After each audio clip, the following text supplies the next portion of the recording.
지금 저희 작가 계속 하시잖아요. 상품으로 타기로 했던 포터블 CD 플레이어가 지금까지 도착을 안 하셨답니다.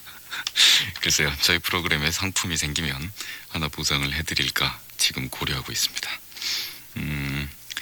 방송 빠지지 말고 열심히 하시고요. 살 많이 빼셨던데 비결이 뭔가요? 궁금하군요. 공화정 씨 주셨습니다. 살 빼는 비결은 별거 없고요. 잠 안 자는 게 살 빠지는 길인 것 같아요. 저는 지금 어저께 방송 마치고 여러분들께 인사드리고 나서 그때부터 일하고 안 자고 지금 날밤을 꼬박 새고 다시 지금 스튜디오에 들어왔거든요. 좀 전까지는 그래서 정신이 굉장히 몽롱했었는데 오히려 지금 콘솔 앞에 앉아서 마이크 앞에 앉으니까 정신이 좀 드는 것 같습니다. 자, 지금 무척 졸리기는 한데 지금 공부하셔야 되고 이래서 졸음을 견디어야 하는 그런 분들 계시죠? 같이 견디시지요. 영어 공부? 상상 마이마로 7 반복하세요. 동물원의 노래 갈 수 없는 나라였습니다. 안녕하세요, 애철 오빠. 전 요즘 너무 힘들답니다. 왜냐고요? 친구들이랑 다이어트 중이거든요. 평소에는 쉬는 날마다 내려가던 쉬는 시간마다 내려가던 매점에도 안 가려고 노력하고 너무 배가 고파요. 근데 오늘은 너무 많이 먹었어요. 교무실에 갔는데 선생님이 샌드위치를 주시는 거예요. 그래서 먹고 애들이 과자를 잔뜩 사와서 또 같이 먹고 아이들은 다이어트 반창고라는 거를 손가락에 둘둘 감고 다니는데 믿을 수 없고요. 그리고 무슨 다이어트 식품 같은 건 돈이 없고요. 다음 주가 무시무시한 신체 검사인데 무슨 일 있어도 감량해야 되는데 오빠도 다이어트 해보신 적 있으십니까? 만일에 해봤다면 저희에게 좋은 조언을 부탁드립니다. 과천에서 수정이가 하셨습니다. 10대이신 것 같은데요. 10대 시절에는 다이어트 안 하는 게 좋다고들 그러던데요. 그리고 다이어트는 고사하고요. 저처럼 요리에다 취미 붙이지나 마세요. 그냥 삼시세끼 밥 먹고 운동하면은 지장이 없는데 저처럼 그 본업을 무시하고 요리에 취미를 붙여버리면은요. 제가 최근에 그 프랑스하고 이태리 요리만 빼놓고 이제 거의 다 된다라고 지금 장담을 하고 있는 상태거든요. 조금 더 가면 또 심해질 것 같은데. 어머니께서 제가 새벽 2시까지 말똥말똥 깨이는 모습을 보시고는 너 그러다가 쓰러지겠다 하고 걱정까지 해주셨지만 그래도 전 매일 밤 12시가 기다려집니다. 사당동에서 해철님의 현주 보냄. 네, 드디어 동생의 입대 영장이 나왔습니다. 남자로서 국방 의무는 당연한 것이라고 생각을 하려 해도 하나밖에 없는 동생의 입대 영장을 바라보고 있느라니 착잡한 마음이 들었습니다. 입대 영장을 들고 학원에 가서 등록 취소를 하고 돌아온 동생은 계속 우울한 빛이었습니다. 그런 우울함을 감추려는 듯 전에 없이 더 웃고 떠드는 모습에 전 더욱 서글퍼졌습니다. 며칠 전 생일을 맞아 저와 언니가 마련해준 호출기도 이제는 소용없을 거예요. 물론 군대 가는 것이 인생의 종지부는 아니지만 신성한 의무 이행이라고 해도 20여 년을 같이 지내던 동생과 이별할 시간이 너무 아득하게 느껴져요. 오빠, 전 동생에게 좋은 누나가 아니었습니다. 왜 이렇게 후회가 될까요? 이제 한 달 정도 남았어요. 그동안 잠시 떠나 있을 주변의 모든 것들을 잘 정리하고 갈 수 있게 용기를 주세요. 네, 이후연 씨의 글이었습니다. 참 착잡하죠? 저도 그 매니저 한 명 동생이랑 같이 살았는데 얼마 전에 군대 가서 헤어졌거든요. 그리고 이제 제 사촌들도 군대가 있는 동생들이 참 많은데 글쎄 그 형이 군대 가는 동생 바라보는 입장하고 누나가 동생 가는 입장하고는 상당히 틀리네요. 그 누나들은 거의 눈에 넣어도 아프지 않은 동생 보는 막 어머니 비슷한 그런 글들로 항상 되는 것 같아요. 자, 안치환 씨 노래 준비했는데 신청하신 분 계시네요. 이정희에게 노래 한 곡을 선물하고 싶다고 또 이 노래의 노랫말이 이정희에게 자기가 꼭 하고 싶은 얘기라고 하셨어요. 대구광역시 수성구 황금동에서 이인찬 씨, 안치환 씨의 노래 내가 만일.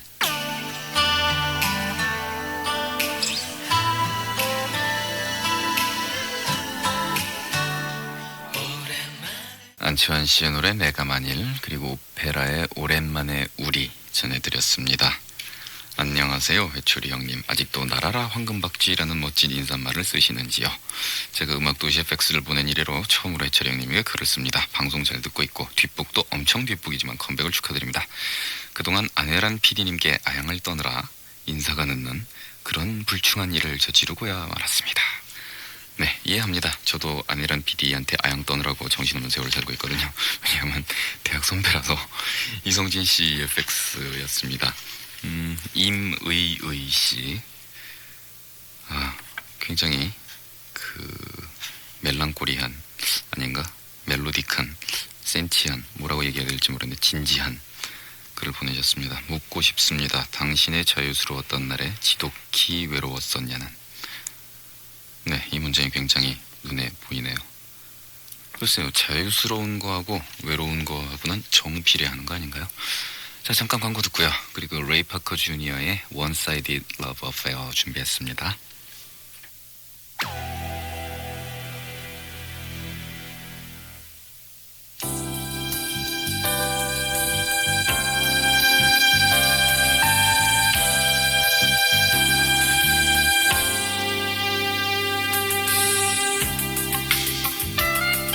사랑과 우정을 비교해 본다면 사랑이 우선이다. 열정적인 사랑 앞에서 친구 관계는 가볍고 시들하며 진지하지 못한 것처럼 보이기 때문이다. 사랑과 우정의 큰 차이 중에 하나는 우정의 경우 상호성이 없이는 존재할 수 없다는 사실이다.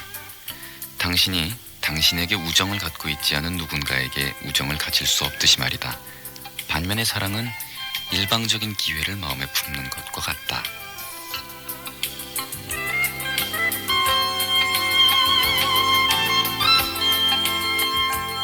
사랑과 우정 사이에는 또 다른 차이가 있다. 그것은 존경심이 없는 우정은 있을 수 없다는 사실이다.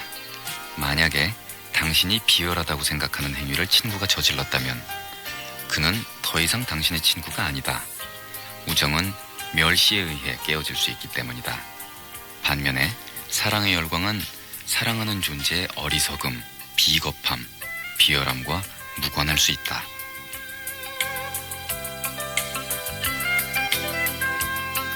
여기서 우리는 몽테뉴의 말을 기억해야 한다. 더할 나위 없이 행복한 결혼은 사랑의 조건들을 아예 무시하고서도 가능하지만 우정이란 우정의 조건들을 서로 반영하려 애쓰는 것이다. 미셸 뚜루니의 에세이 사랑과 우정 중에서.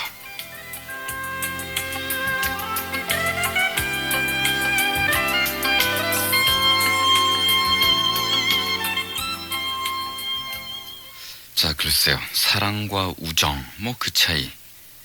우리는 가끔 그 둘을 구분 지으려고 무척 애를 쓰기도 하고 또 그 둘 사이에 어떻게 함정처럼 빠지기도 하지만 어느 정도 사실 시간이 좀 흐른 뒤에야 비로소 피부로 느끼게 되는 것 같아요. 참 애매모호한 관계인데. 그리고 그런 것도 있습니다. 그 사랑하고 정의 차이 아세요? 그 예전에 그 정이라는 단어는 특히 유행가 가사에 많이 나오잖아요. 그래서 왠지 모르게 좀 천박스러워 보이고 그랬는데 그 선배 누나들이 정이 들어와 그러면 어쩔시고 뭘 한다고 이렇게 얘기를 했었는데 그 사랑이 뭔가 좀 깨지기 쉬운 유리 같은 거라면 정은 왠지 모르게 콜타르처럼 그 끈적끈적하면서 발길을 붙잡는 그런 게 있습니다. 그 10대 여러분은 그 30 가까우면 아시게 되겠습니다. 자, 피노키오의 노래 준비했습니다. 사랑과 우정 사이. 나는 유리병 하나를 간직하고 있다. 만화를 보다가 비디오를 들여다보다가 여전히 유리병이 내 주위를 뒹굴고 있는가를 확인한다. 밥을 먹다가 친구를 만나다가 여전히 유리병이 안 깨졌는가 확인하게 된다. 그 유리병 안에 도시가 있기 때문이다.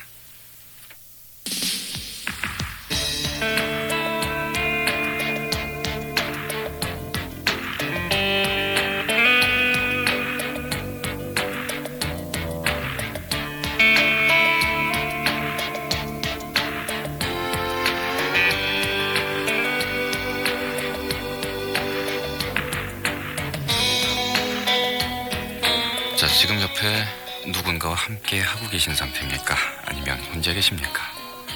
누군가와 함께 있는 거, 아니면 그렇지 못한 거, 그 차이가 유난히 크게 느끼는 사람일수록 가슴 한구석에는 깊이 외로움이 또아리를 틀고 있다고 봐야 되겠죠?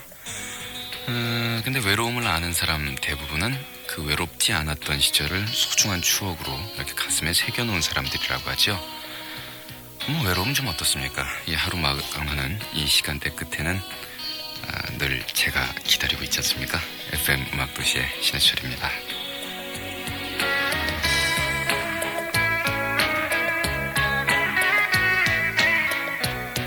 특이적인 내는 날짜가 안 바뀐 걸로 치고 있습니다. 뭐 어떤 분들이 또 어떤 분들에게 투표를 하셨건 간에 글쎄 결과를 보면서 오늘 저는 참 썼어요. TV를 보면서 입맛이 굉장히 썼던 것이 그 나라 지도에다가 이렇게 색칠해가지고 나라 갈라놓은 것처럼 그렇게 돼 있더군요. 그래서 뭐 어떤 분들이 됐건 간에 뭐 거기에 대해서 소신이 있을 정도로 뭐 제가 정치에 대해서 관심이 있다거나 그런 건 아닌데 그 부분은 어쨌거나 입맛이 좀 쩝쩝하셔지겠습니다. 잠시 뒤에 뵙겠습니다. 한국 영화계에 상당히 희망을 지시한 영화다. 뭐 이렇게 얘기를 하고 있고 또 가장 한국적인 어떤 영화 스케일과 또 영화색을 창출한 영화계의 테러리스트 이런 수식어가 지금 붙고 있습니다. 강재규 감독님 모셨습니다. 요즘 한창 그 많은 관객을 끌고 있는 은행나무 침대의 감독님이십니다. 안녕하세요. 네, 안녕하세요. 네. 먼저 축하를 드려야겠습니다. 소식을 듣지 않으니까 이 은행나무 침대가 대종상에서 무려 14개 부문에 노미네이트 됐다고 그러는데요. 그렇죠. 어제죠. 어제 예심 결과 나왔는데 사실 저희들은 그 얼마 전에 있었던 다른 영화제에서 그렇게 뭐 별 좋은 반응이 없어가지고 사실 크게 기대 안 했거든요. 근데 의외로 이번 대종상에서 그렇게 많은 후보 노미네이트 돼가지고 굉장히 흐뭇합니다 지금. 일단 제가 감독님께 양해를 드려야 할 것은 저희 프로가 이제 영화 음악이라든가 영화 전문 프로그램이 아닌데다가 또 이런 여러 가지 꿈을 가지고 계신 분들이나 또 각자의 직업 부문에서 뛰고 계신 분들한테 어떤 감독님이 지금까지 살아오신 얘기들을 하고 그 직업에 관한 것들하고 이런 것들을 소개해드리는 코너이기 때문에 감독님의 어떤 영화관이라든가 작품에 대한 어떤 세계관이라든가 이런 얘기를 제가 깊숙하게 나눌 만한 사실 역량도 안 됩니다만은 그러지는 못할 것 같아서 그 점을 먼저 일단 양해를 드리겠습니다. 별로 그렇게 깊숙한 곳이 없는 사람이에요. 그럼 전에 말씀을. 그리고 이 은행나무 침대를 보시고 또 감독님한테 질문하시고 싶은 여러 점들이 있으셨던 분들도 제가 그다지 뭐 영화에 대한 그런 깊숙한 질문을 할 수 있는 그런 머릿속에 뭐가 들어있는 DJ가 아니기 때문에 꼭 궁금한 질문이 있으신 분들 팩스 번호를 다시 말씀드리겠습니다. 783-9616과 780-8190 지금 방송 들으면서 쟤는 지금 이런 거 질문 안 하고 뭐해 이렇게 생각하시는 분들 지금 바로바로 팩스를 넣어주세요. 요즘 대학생들 사이에서 영화 굉장히 화제가 되고 있다고 그리고 또 오늘 파티 하시는 날인데 지금 와 계시다고 그러셨거든요. 무슨 파티예요? 예, 저희들 영화가 이제 오늘로 50만을 넘었죠. 서울 개봉관에서. 네. 이 스태프들하고 연기자들 자리를 만들었는데 저는 못 갔어요, 지금. 네. 그리고 특히 저희들 이제 PC통신 통해가지고 계속 이제 감상문도 보고, 네. 그 다음에 내용들도 접수를 하고, 그 다음에 영화를 본 느낌, 이런 것들 계속 저희들이 이제 예의주시하면서 보고 있거든요. 네. 근데, 사실은 그 긍정적이고 영화를 참 좋게 봤고, 그 다음에 한국 영화로서는 보기 드물게 완성되는 영화를 봤다든지, 장르가 신선하다, 뭐 이런 얘기들 많이 듣지만, 부정적인 시각도 많거든요. 저희들이 그런 전체 팩스, 저희들 사무실 팩스를 통해서 오기도 하고, PC통신 같은 데는 마찬가지고, 저희들이 앞으로 그러한 그 여러 가지 부정적인 요소들을 잘 검토하고 검증해서 두 번째 작품 할 때는 이제 그런 부족한 부분들을 잘 메꿔야겠죠. 네. 그렇게 참 까다로운 취향들 가진 사람들인데도 불구하고 주로 그 대학생층들이나 젊은 층들의 호응이 아주 대단하다고 얘기를 하는데 어떤 이유 때문에 그렇다고 생각을 하세요? 그건 그 영화 전체의 완성도, 네. 그러니까 사실은 저희들이 시나리오 단계에서부터 영화를 만들고 완성하고 최종적으로 관객들한테 선보일 때까지 어떻게 보면 참 많은 사람들이 정말 굉장히 많은 사람들의 그 땀과 정성이 굉장히 많이 담겼었거든요. 물론 다른 영화도 마찬가지겠지만 저희들 영화 같은 경우는 시나리오 단계에서부터 굉장히 우여곡절도 많았고, 그다음 제작 진행되는 과정 속에서도 여러 가지 그 예산 문제, 그다음에 그 영화 전체가 후반 작업에서 완성되는 순간까지 굉장히 하여튼 여러 사람들이 그 질곡도 많았고 힘든 부분들이 어떤 영화보다도 굉장히 좀 많았었어요. 네. 그러한 여러 사람들의 에너지가 정말 한 방향으로 정확하게 집중돼 가지고 전체적인 어떤 완성도, 영화가 갖고 있는 어떤 테마의 어떤 조금 그 접근하는 방법이라든지 갖고 있는 영화의 색깔, 이런 것들이 관객들이 좋아하는 것 같아요. 근데 뭐 그 양파 부인 뭐 껍질 벗겨졌네 뭐 이런 제목으로 해가지고 이제 관객이 50만이 들었으면은 그랬으면은 뭐 그냥 그러려니 할 텐데, 이 영화에 대한 완성도 같은 얘기들이나 뭐 여러 가지 얘기들을 하면서도 또 관객들이 이렇게 많이 들었다는 것 때문에 그 상업성하고 작품성을 동시에 가져가기는 상당히 어려운 일 아닙니까? 직접 시나리오를 쓰셨다고 들었는데요.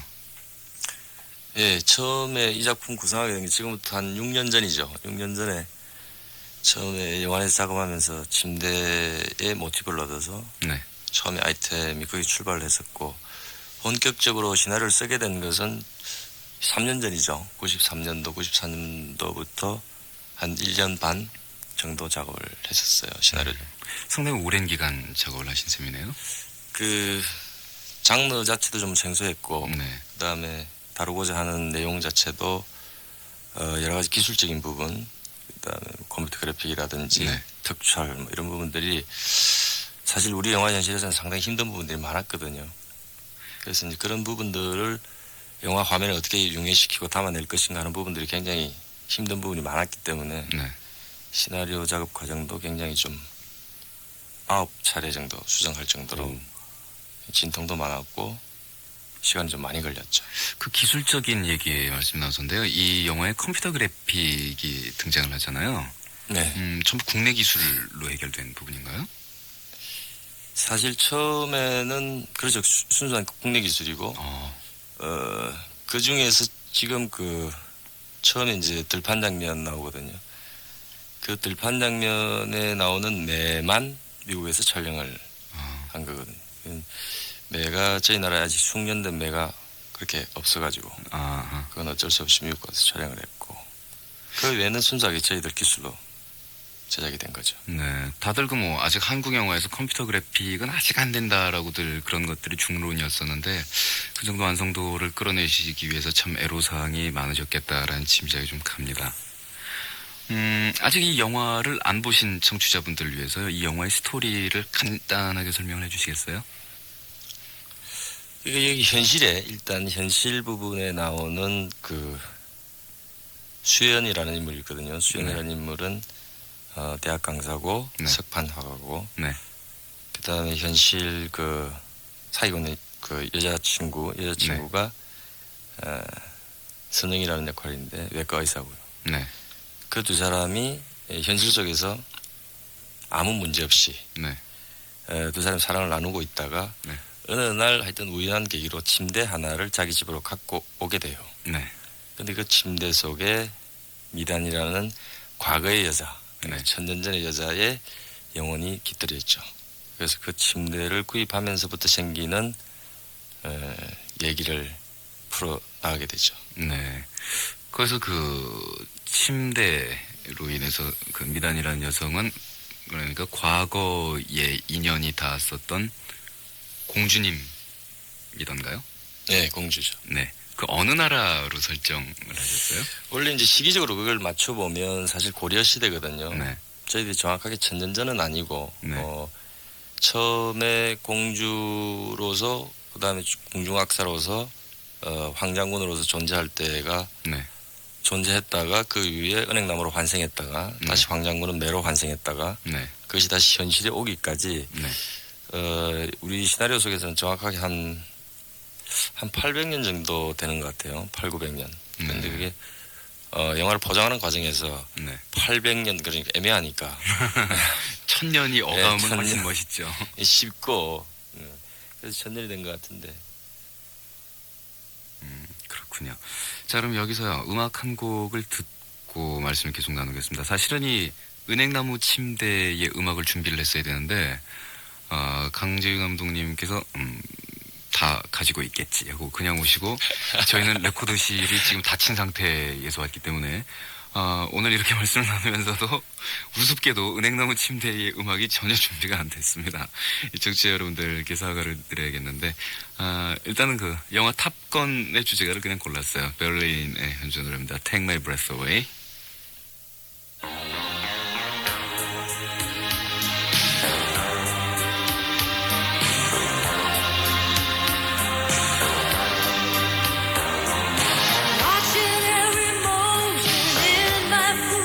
은행나무 침대의 감독이신 강재규 감독님을 모시고요. 어떤 인생 코너를 진행을 하고 있습니다. 지금 팩스가 제가 여쭤봐야 될 질문을 정확하게 집어서 팩스가 한정왔습니다. 연세대 4학년 분당에서 나성은 씨의 질문입니다. 처음 영화를 하시게 된 동기가 뭐냐라고 물어보시는데요.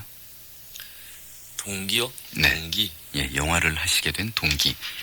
사실 동기는 없어요. 동기는 없고 고등학교 다닐 때 사진을 좀 많이 찍었었거든요. 아, 사진이요? 네, 그게 저희 누님이 그림을 그렸었는데 누님이 그린 그림에 모티브를 제공하는 일. 네. 사진을 찍어주면 누님이 그 사진을 그 사진을 보고 그림을 그림을 그리시고. 많이 그렸어요. 예. 그래서 이제 그 사진을 많이 찍으면서 영화에 관심을 많이 갖게 됐죠. 그래서 그 자연스럽게 사진 작업을 통해서 영화에 자연스럽게 관심 갖게 되고 그러면서 어떤 결정적인 어떤 동기나 어떤 네. 그 이유는 없었던 것 같아요. 그냥 막연하게 사진 작업을 하다 보니까 영화에 자연스럽게 관심을 갖게 되고 사진을 하시면서 영화에 관심을 갖게 네. 되죠. 그럼 뭐 학교 수업 땡땡이 치고 이제 극장 뒷자리에 파묻혀 있는 그런 학생 쪽은 아니었고요. 근데 뭐 학교를 땡땡이 치면서 그러진 않았고요. 네. 근데 사실은 그 영화에 본격적으로 사진하면서 영화에 본격적으로 관심을 가지면서부터는 주로 주말, 토요일, 일요일 같은 경우는 네. 제가 고향이 마산인데요. 네. 지금 마산은 이제 아무래도 좀 영화가 개봉이 늦어지니까 부산은 서울하고 같이 하니까요. 부산에 영화 보러는 굉장히 많이 갔었죠. 네. 영화를 보러 원정을 가셨군요. 예. 그래서 이제 영화계에 직접 그러니까 직업적으로 영화계라는 쪽에 발을 디디시게 된 거는 어떤 경로를 통하셨어요? 그건 아무래도 제가 이제 중앙대학교 연극영화과를 들어갔으니까요. 네. 고등학교 다닐 때 감독이라는 부분에 굉장히 매력을 느끼고 나도 영화 감독을 해야 되겠다는 생각을 했기 때문에 연극영화과를 들어갔었고요.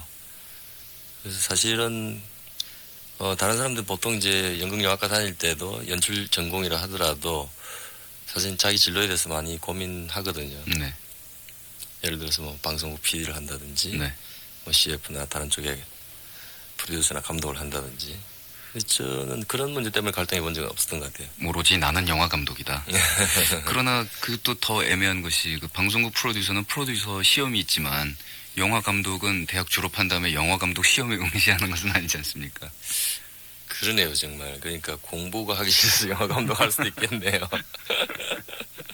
자, 지금 그 강재우 감독님 모시고 말씀 나누고 있는데요. 잠시 광고 듣고 여러분들께서 궁금해하시는 질문을 계속 전달하겠습니다. 문화방송입니다. 침대의 강재우 감독님 모시고 말씀 나누고 있습니다.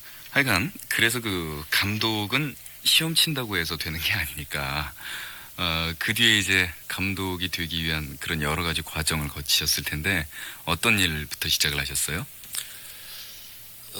아무래도 이제 조연출 일부터 시작을 하게 되죠. 근데 조연출 일을 제가 영화계 84년 나갔는데 네.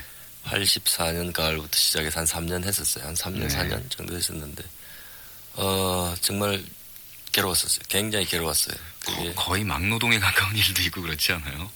물론 그건 뭐 말할 나위도 없고 네. 그다음에 경제적으로 전혀 안정이 되지 아. 않고 뭐 육체적으로 정신적으로 경제적으로 네. 사방팔방 그래서 그 이후에 이제 원래 대학 다닐 때부터 시나리오를 썼었기 때문에 네. 이 일은 그만두는 것이 좋겠다는 생각이 들었었어요. 더 이상 해서 제가 어떤 앞으로 작품을 해 나가는 데 있어서 크게 도움이 될 것 같지도 않고 여러모로 뭐 캐리어도 뭐 중요하지 않을 것 같고요. 그래서 그 이후부터 시나리오를 썼죠. 시나리오를 쓰면서 시나리오도 굉장히 작업 자체가 혼자 사는 작업이고 네. 그 다음에 사실은 영화화되는 시나리오보다는 네. 영화화되지 않는 시나리오가 훨씬 더 많거든요. 네. 제 같은 경우도 지금 영화화된 게 은행나무 침대까지 5편인데 네. 영화화되지 않은 게 한 10편 정도 있거든요. 그러니까 3편 쓰면은 1편 정도 되고 그렇죠. 2편 정도는 어떤 작품 쓰셨었어요? 첫 작품이 누가 용의 발톱을 보았는가 같은 네네. 작품이었고요. 두 번째 작품은 그때 청소년 대상으로 했던 영화였는데 그래 가끔 하나를 보자. 네. 그 뒤에 미스테리 장면의 날 좀 아쉬웠어요. 그때 굉장히. 그 이후에 게임의 법칙 네. 그렇게 썼었죠. 그래도 언뜻 들으니까 전부 아는 작품인데요. 뭐 게임의 법칙 같은 경우에요. 물론 상업적으로도 굉장히 유명하지만 그 작품들도 용의 발톱을 보았나는 정치 드라마 같은. 예, 정치 네, 일종 였었죠. 정치 스릴러 같은. 네. 그래서 시나리오를 쓰시면은 이렇게 그 시나리오 그대로 작품이 나오나요? 아니면 이제 뭐 제작자도 이렇게 뭐라 그러고 감독도 뭐 바꾸고 뭐 이렇게 해서 의논하고 뭐 이런 과정을 거치나요? 어떻게 되나요?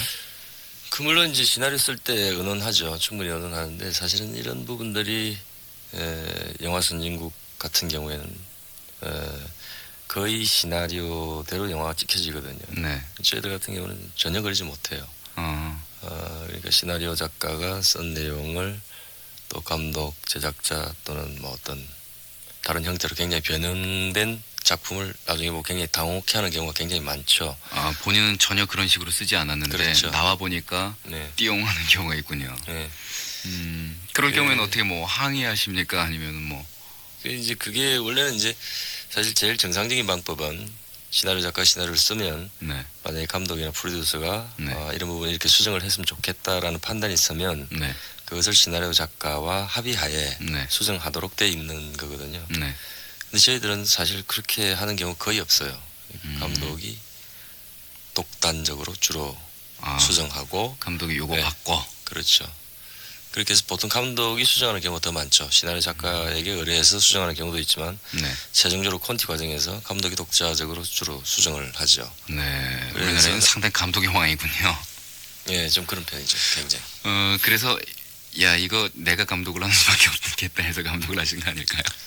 그건 아니고요. 그건 네. 원래 제가 전공도 영화 연출이었고 네.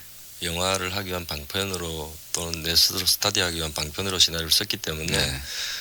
그런 것 때문에 감독을 하는 건 아니에요. 그러면은 지금 강재규 감독님 같은 경우에는 이제 시나리오 작가가 되는 그런 케이스를 거쳐서 직접 이제 자신이 메가폰을 잡고 감독님이 되신 경우잖아요. 네. 그 이외에 감독이 되는 다른 코스들은 어떤 경우가 있나요?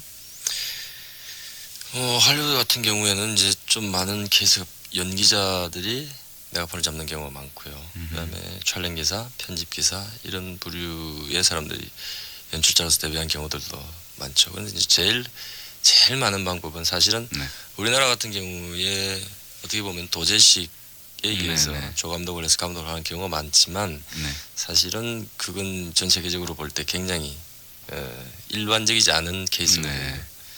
대부분 이제 제일 많은 것이 시나리오 작가로서 활동하다가 감독으로 데뷔하는.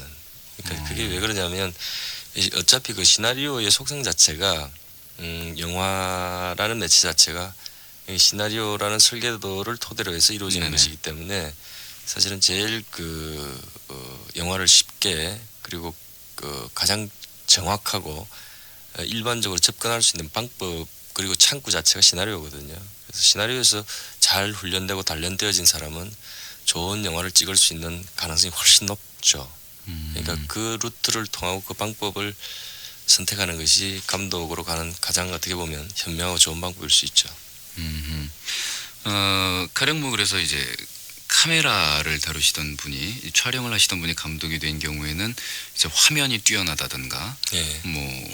뭐 이런 식의 특성 같은 것들이 있을 텐데 그래서 강 감독님 같은 발음이 어렵습니다. 강 감독님 같은 경우에는 그 시나리오를 쓰셨기 때문에 은행나무 침대는 제가 그 언뜻 스토리를 처음에 이렇게 소개를 들었을 때 자체도 무조건 재밌겠다. 그리고 이제 가서 영화를 봤을 때 완성도 이제 직접 봐야 되지만 이 스토리 얘기를 대충 들었을 경우에도 하는 그런 생각이 들 정도의 스토리인 것 같아요. 그 오로지 그러면 어릴 때부터 감독이 되겠다라는 생각으로 그 가운데서 가장 어려움을 겪었다라면은 어떤 점들에서 부딪혔습니까? 어려운 순간들요. 그러니까 노래를 하시는 분들도 마찬가지고 시나 소설을 쓰시는 분들도 마찬가지겠지만 저희도 제일 큰 어려움은 현실과의 부딪힘이죠. 그러니까 사실은 난 잘할 수 있는데 그리고 나는 그리고 이 영화는 분명히 하면은 좋은 결과가 나올 것 같은데 그런 것들이 어떤 제작사라든지 또는 프로듀서라는 팀이라든지 접근을 했을 때 이렇게 환영을 받지 못하는 그런 경우들에서 오는 좌절 이런 것들이 지금은 제가 써서 제 작품을 만들 수 있는 여건이 되어 있지만 그 당시에는 전혀 이렇게 힘들죠, 그죠? 여건 자체가 되지 않고 그 다음에 예를 들어서 강제유가 또 시나리오를 썼다 하고 했을 때에 제가 생각할 때는 아마 제가 어떤 영화사에 그 책을 줬을 때 안 본 사람들이 훨씬 더 많았을 거라고 생각해요. 그리고 사실은 저도 지금 이 주변에 이제 제가 감독을 데뷔를 하다 보니까 주변에 있는 그 아이템이라든지 시나리오들 같은 경우는 많이 오거든요. 근데 일일이 확인하고 하는 진짜 바빠서 못하는 경우가 가끔씩 있어요. 그래서 그런 예를 비추어 볼 때 제가 옛날에 썼던 시나리오들도 굉장히 냉대를 많이 받았던 게 아닌가 하는 생각이 들어요. 강 작가 이거 안 돼. 뭐 이런 얘기 그런 거 참 많이 들으셨겠군요. 보지도 않고. 네. 그럴 때마다 그 쌓이는 스트레스는 어떻게 해결하셨어요? 제가 볼 때는 그 당시에 하여튼 가장 힘들었던 부분들이 나를 알아주지 않고 나를 인정해주지 않는다는 그 부분이 굉장히 힘들고 아마 다 마찬가지일 거예요, 그죠? 그런 것들이 굉장히 힘들고 두 번째는 이제 현실적인 경제적인 부분이라든지 이런 부분들이 아무래도 이제 뭐 정기적인 수입이 보장되는 것도 아니고 그런 부분들이 일을 해나가는 데서 커다란 벽이 되죠. 생활의 불안정성이요. 예, 그렇죠. 제 같은 경우에 어디 잡지사하고 인터뷰하면서 잠깐 그런 얘기 했었는데 사실은 그건 사실이거든요. 처음에 조연출 생활 시작해가지고 한 3년 동안 그 월수를 공개를 하면 깜짝 놀라기 때문에 공개될 수가 없는데 정말 우리가 일반적으로 생활하기 힘든 정도거든요. 그러니까 그런 부분들이 어떻게 보면 사람을 굉장히 어떻게 보면 자기가 하고 싶은 일을 하고 보람을 느끼고 긍지를 느끼고 어떤 일을 해 나가지만 그러한 일들에 이렇게 참 현실적인 그런 부딪힘들이 너무 크면 굉장히 그걸 헤쳐나가기 힘들거든요. 그런 부분들이 아무래도 제가 본격적으로 시나리오 작가로서 인정을 받고 또 일을 하기 전까지는 그런 두 가지 문제가 제가 생각할 때 굉장히 힘든 부분이었던 것 같아요. 물론 나중에 이제 시나리오 작가로서 인정을 받으시고 여러 작품을 발표를 하셨지만 열심히 써도 단 한 편도 발표 못하는 사람도 있지 않습니까? 그렇죠. 예를 들어서 프란시스 포드 코폴라 같은 우리가 참 익히 알고 있는 굉장히 훌륭한 그 감독님도 시나리오 라이터 출신이거든요. 제가 지금 기억하기로는 14번째 작품이 아마 7번째 영화 되는 걸로 알고 있거든요. 저보다 더 하죠. 무슨 뭐 사람 고문하는 것도 아니고. 시나리오 작가. 그 영화 바톤 핑크였던가요? 그 시나리오 작가 나오는 영화. 지금 생각이 납니다. 영화 프레시던스의 주제가를 준비했습니다. 조 에스포스토의 레이디. 더 되고 싶었던 그 감독일 그 주위를 맴돈다는 거 이외에는 그 어떠한 경제적인 보상도 없고 뭐 그리고 뭐 하다가 중간에 그만둔다고 해서 뭐 퇴직금이 나오는 것도 아니고 그런 뭐 경제적인 어려움서부터 어떤 꿈을 이루지 못한 그런 답답함하고 그런 것들을 어떤 방법으로 극복을 하셨다고 생각을 하세요? 처음에는 그러니까 내가 선택한 영화 일을 순수하게 고집해서 이 일만을 해야 된다라고 생각을 했었어요. 근데 좀 지나고 나니까 그러한 부분들이 이렇게 닥쳐왔을 때 극복할 수 있는 방법이 없었어요, 사실은. 그래서 어떤 방법을 통해서 극복하는 것이 좋은가라고 생각을 고민을 굉장히 많이 했었어요. 그래서 내가 정말 지금도 제 꿈이 그렇거든요. 내가 60, 70이 됐을 때 레디고를 네. 부를 수 있는 게 진짜 제 꿈이거든요. 네. 그래서 그렇게 살기 위해서는 지금 내가 지금 살아가는 그리고 내가 이 순간을 어떻게 슬기로 극복을 하고 평생을 영화를 하기 위해서 어떻게 해야 될 것인가 하는 부분에 대해서 굉장히 고민을 많이 하게 됐어요. 그래서 네. 내가 듣고 싶은 음악을 듣고 내가 보고 싶은 영화를 보고 내가 가고 싶은 곳을 가고 그러기 위해서는 나의 재능이 필요한 곳이면 나를 팔자라는 생각이 들었었어요. 그래서 사실은 영화 외적인 일도 제법 중간에 네. 시나리오 계속 쓰면서 틈틈이 시간 내서 그런 일들을 해서 예를 들자면 뭐 방송 외주 물량이라든지 네네. 그다음에 기업 PR, 뭐 CF 네. 뭐 이런 일들 좀 했었죠. 많이 했었죠. 그런 것들이 결국은 내가 하고 싶어 하는 영화의 정확한 끈을 놓지 않고 네. 이렇게 어떻게 보면 현실적인 그런 어려운 부분이라든지 이런 부분들을 좀 슬기롭게 극복할 필요도 있더라고요. 그래서 그런 부분들이 지금 생각해도 네. 절대 후회하지 않고 그 시간을 헛되게 보냈다라고 생각하네요. 네. 그런 부분들이 오히려 지금 영화하는데 크게 도움이 된다라고 생각하거든요. 네. 네. 그래서 저는 개인적으로 그 당시 그런 힘든 상황들을 그렇게 돌파구를 찾았던 것 같아요. 네. 그 자기가 한 가지 좋아하는 일을 하기 위해서는 10가지 싫어하는 일도 할 필요가 있다라는 문제의 생각이 나는 대목입니다. 지금 여러분들께서 질문을 보내주셨는데, 만일 이분들의 질문을 제가 통역을 해드리면은, 지금 후배가 찾아와서요, 재규 형, 나 영화 하고 싶습니다. 이러면서 울면서 하소연을 한다. 아니면 뭐, 재규 오빠, 영화 감독이 될래요? 라고 얘기를 한다면은, 이분들께 딱 한마디, 이렇게 딱 깔면서 한마디 탁 던지신다면 어떤 얘기를 가장 후배들한테 하시고 싶으십니까? 일단 하고 싶은 일은 해야죠. 만약에 영화 감독이 되고 싶다면 영화 감독이 돼야죠. 그런 네. 노력해야죠. 그런데 제일 문제가 되는 것은 다른 어떤 장르보다도 일단 네. 호흡이 길잖아요. 그죠? 네. 1시간 40분, 네. 100분 정도 되는 시간을 많은 사람들을 감동시키고 네. 또 꿈을 주고 사랑을 주고 이런 부분들이 참 그 긴 호흡만큼 네. 인내도 길어야 되고 노력도 길어야 돼요. 네. 그래서 정말 하고 싶은 그 일에 대한 집념만큼 네. 1년, 2년이 아니라 10년, 20년이 걸리더라도 네. 참고 인내하면서 끝까지 노력할 수 있는 그 근성, 네. 그걸 가지라는 얘기를 하고 싶네요. 네. 그냥 근성으로 힘들거나 괴롭거나 슬프거나 네, 기다리면서 자기가 좋아하는 일을 위해서 다른 모든 것을 감수할 수 있는 그런 각오, 그런 것들이라고 생각이 됩니다. 오늘 여러 가지 말씀 너무나 감사드리고요. 저희 은행나무 침대의 감독님이신 강재우 감독님하고 말씀 나눠봤습니다. 이 깊숙한 얘기들을 전해드리지 못한 것은 순전히 인터뷰어인 저의 그 역량 부족인데 통감하고 다음 주 이 코너까지 다시 공부를 하겠습니다, 여러분. 자, 오늘 강 감독님, 오늘 또 발음이 안 되네. 강 감독님. 오늘 대단히 감사합니다. 네, 고맙습니다. 자, 오늘 3부 첫 곡이었습니다. 본조비의 Always 보내드렸어요. Always 신청하신 분 경북 포항시 장포동의 김소영씨, 부산광역시 동래구 수안동의 김영경씨 이외 여러분들께 보내드렸습니다.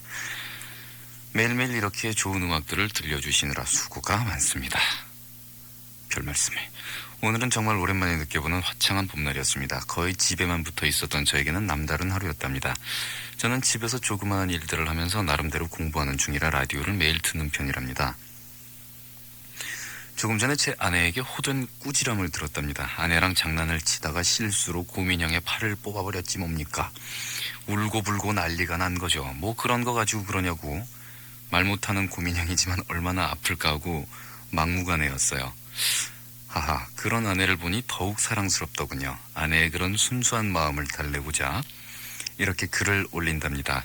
늘상 제 곁에서 저에게 힘을 주며 고생스러워도 묵묵히 참고 살아준 아내에게 오늘은 음악을 들려주며 거칠어진 손이라도 잡아줘야겠습니다. 저를 마냥 믿어주는 아내가 그리 이뻐 보일 수가 없답니다. 수고스럽겠지만 신해철 씨께서 제 아내가 좋아하는 달콤한 노래를 들려주시면 아내도 그 노래를 듣고 마음을 풀 겁니다. 아내가 가장 좋아하는 락ker의 나이프를 신청합니다 하셨습니다. 보내신 분 그 팩스의 성함이 재환이와 은희 이렇게 되어 있습니다. 굉장히 이 대목에서 부러움을 느끼면서 갑자기 외로워지면서 유부녀인 저희 프로듀서와 지금 스튜디오에 앉아있는 제 처지가 굉장히 불쌍하면서 네, 그렇습니다. 신차시 락겔의 나이프는 제가 내일쯤 보내드릴게요. 감사합니다. 여러분들 그 팩스나 엽서를 보내주실 때는 항상 그 여러분들 성함을 꼭 명기를 해주시고요. 엽서 보내실 곳은 서울 영등포구 여의도동 여의도 우체국 서산 819호 신해철의 FM 음악도시 담당자 앞입니다. 우편번호는 150에 608이고요. 스타스의 연주한 노래였습니다. 드라이브였고요.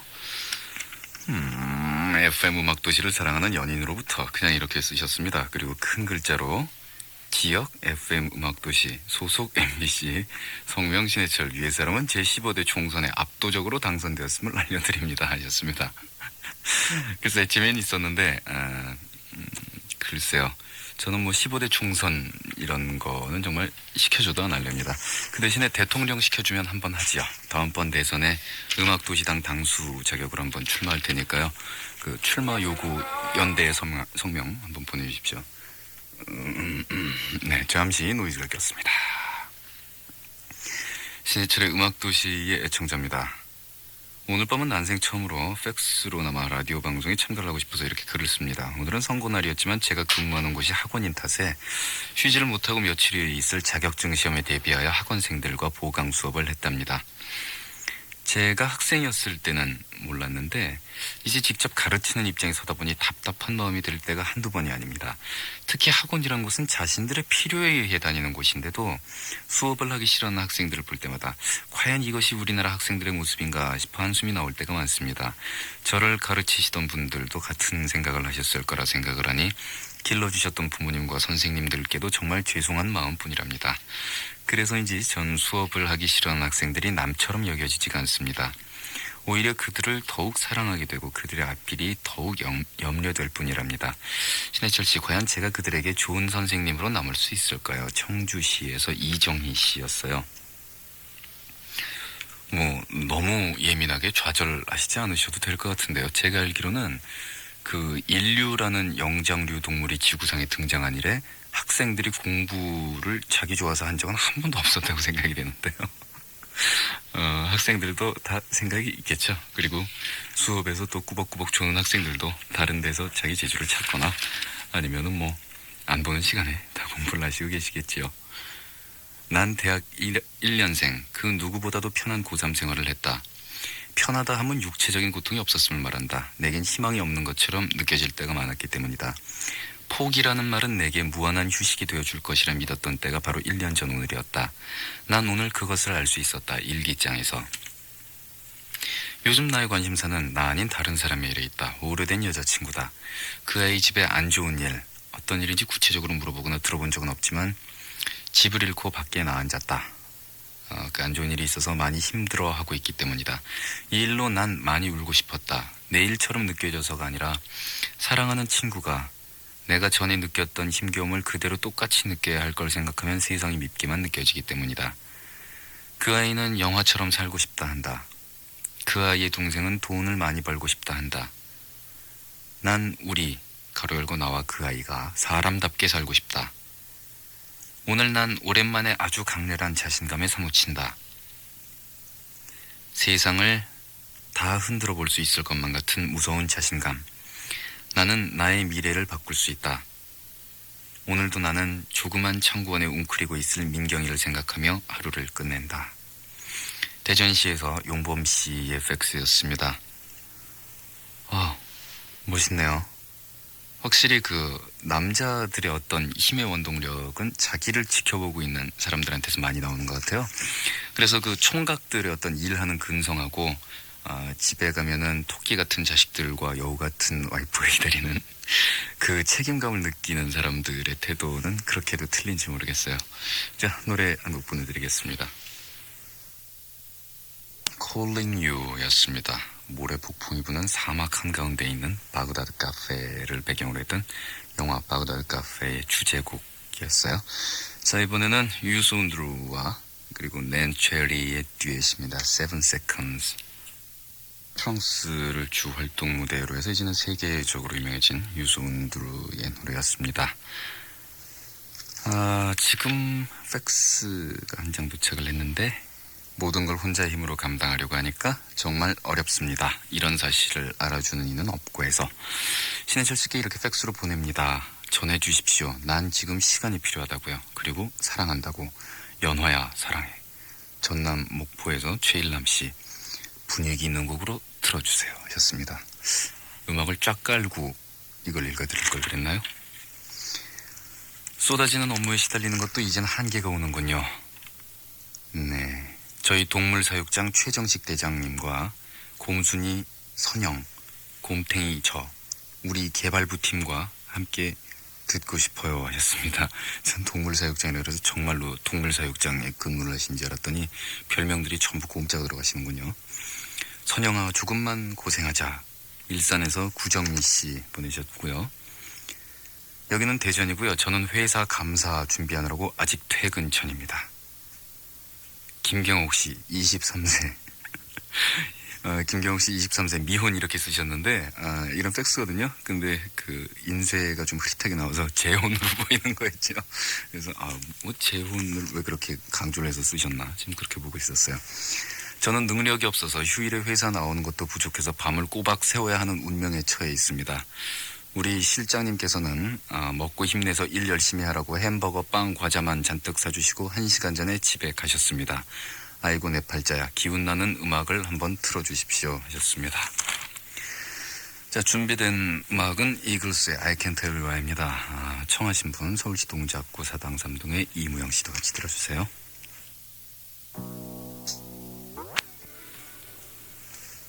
I Can't Tell You Why 이글스의 연주한 노래 보내드렸습니다. 개구리 왕눈이 2 이런 글이 있습니다. 수업을 듣다가 지루해서 옆을 보니 친구 하나가 그윽한 눈으로 허공을 주시하며 뜻모를 미소를 지었다. 오늘따라 예쁘게 보인다 했더니 미팅 때 만난 오빠를 오늘 만난 데나 어쨌대나. 그런 친구를 부러움과 슬픔으로 바라봐야 하는 나는 집에 돌아와 동생과 함께 또 개구리 왕눈이를 봤다. 무심코 지켜보던 난 놀라운 사실을 발견하게 되었다. 세상에 왕눈이도 여자친구인 아로미가 있었던 것이다. 만화 주인공도 짝이 있는데 도대체 내 님은 어디에 있나. 군산의 민씨였습니다. 글쎄요. 그 이소부와 얘기하시죠? 포도 먹으려고 이렇게 펄쩍펄쩍 뛰었는데 계속 안다 하니까 나중에 저 포도는 쉬워 뭐 이러는 거. 이런 상황에서 우린 대부분 그런 얘기를 하지 않습니까? 싱글이 훨씬 우아하다든가 뭐 역시 싱글이야 이런 얘기를 하곤 하죠. 자, 엘라니스 모리셋의 음악을 준비를 했습니다. 가사가 별로 짝 있는 사람들을 부러워하지 않게 만든 그런 가사라서 이번에 참 그 그래미 어워드에서 대단한 약진을 했죠. 바로 그 노래를 준비를 했습니다. You Oughta Know. 거의 아비규환이죠. 그 뭐 별로 볼 것도 없을 것 같은 테크노 공연에서 사람들이 왜 이렇게 열광하느냐라고 궁금해하실 분도 많겠지만 사실 서양 관객들은 음악의 종류가 뭔지 무대 위에 올라와 있는 사람들이 누군지 거의 신경 안 써요. 앞줄에 있는 사람들은 굉장히 열광하지만 뒤에 있는 사람들은 자기들끼리 그냥 놀고 춤추고 거의 그런 축제 개념을 상당히 많이 가져가지요. 우리 오랜만에 이태리 음악 한 곡 들을까요? Il Vecchio della Medaglia 라 미아 뮤지카. 투표가 끝났죠. 오늘 당선되신 선량들에게 이 노래 True 보내드리면서 인사드리겠습니다. 스펜더 발레 연주를 해요. 내일 밤 다시 뵙겠습니다.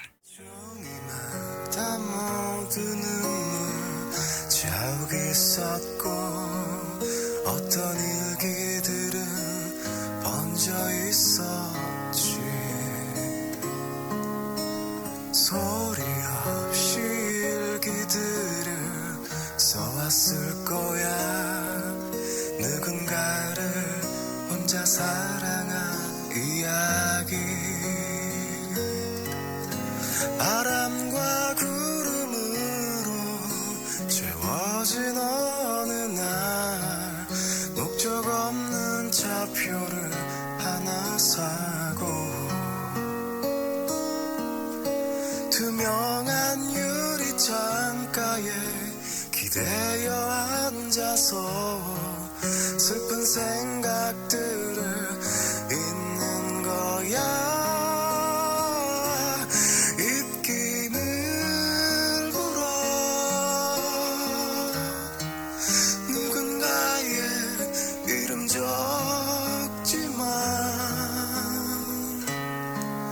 마저 쓸 수 없는 이유는 그 슬픈 이유는 내 일기장이야. 바람과 구름으로 채워진 어느 날 목적 없는 차표를 하나 사고 투명한 유리 창가에 기대어 앉아서 슬픈 생각들을 잊는 거야. 입김을 불어 누군가의 이름 적지만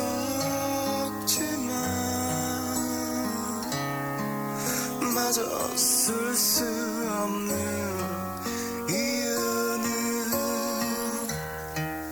그 슬픈 이유는 내 일기장이야.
말해주었지.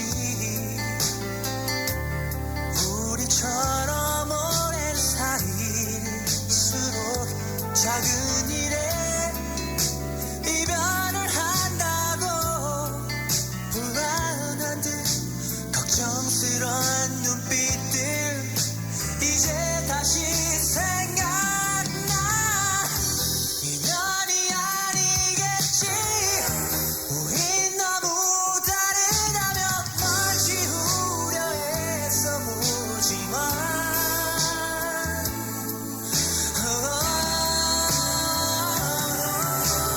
할 수 있니? 힘들지 않게 아무 일도 없었던 것처럼. 아마 그렇지 않을 거야. 너도 그만큼 날 사랑했으니까.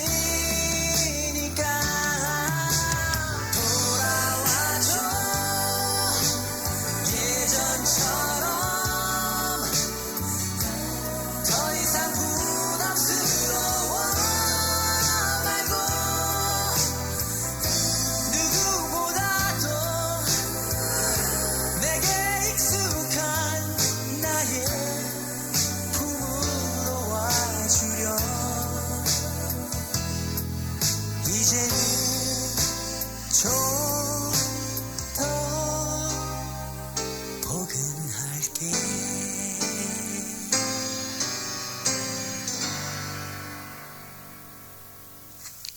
분위기 있는 노래 두 곡이었어요. 박정훈의 그대 내 품에 금방 들으셨고요. 그 전에 띄웠던 곡 오츠의 슬픈 일기장이었습니다. 끼어있는 당신을 위하여 이 시간 여러분들과 함께하는 시간이에요. 엽서나 편지를 통해서 참여하실 수 있습니다. 함께 나누고 싶은 이야기 또는 듣고 싶은 음악 있으신 분들 청해 주시면 되겠어요. 오늘 제가 받은 편지는 경상북도 성주군 성주 경산리 성주경찰서 의경이신 박동진 씨가 편지를 주셨는데요. 이분 참 재미있으신 분 같아요. 경북 성주라는 곳에서 의무경찰로 군 복무를 하고 있는 우리나라 인간문화재 1호이신 박동진님과 이름이 같은 박동진이라고 합니다. 이렇게 자신을 소개하셨네요. 이번 3월 달에 짝대기 4개, 그러니까 군대에서 말하는 병장을 단 수경 1호봉의 의경이라고 하시네요. 재작년 9월 10일부터 교통의경으로 거리에서 근무를 하다가 지금은 유치장이라는 곳에서 근무를 하고 있답니다. 24시간 동안 불을 켜고 있는 곳이 여러 곳 있겠지만 경찰서 유치장은 한전에서도 좋아할 정도로 1년에 365일 중 며칠을 제외하고는 계속해서 불을 켜고 있답니다. 일반 서민들에게는 이 유치장이라는 것이 낯설 거예요.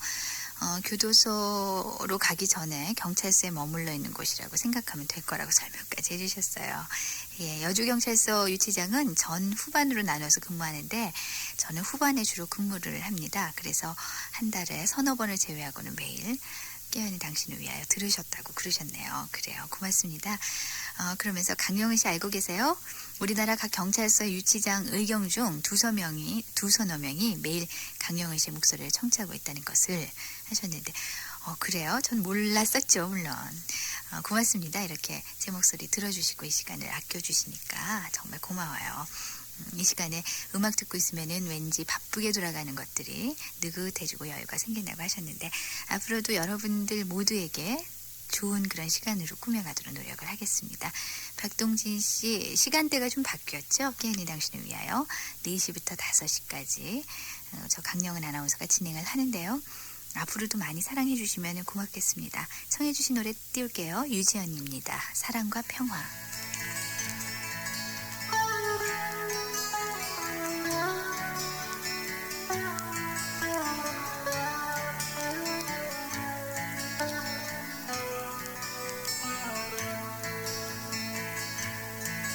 던져진 동전이 굴러가듯이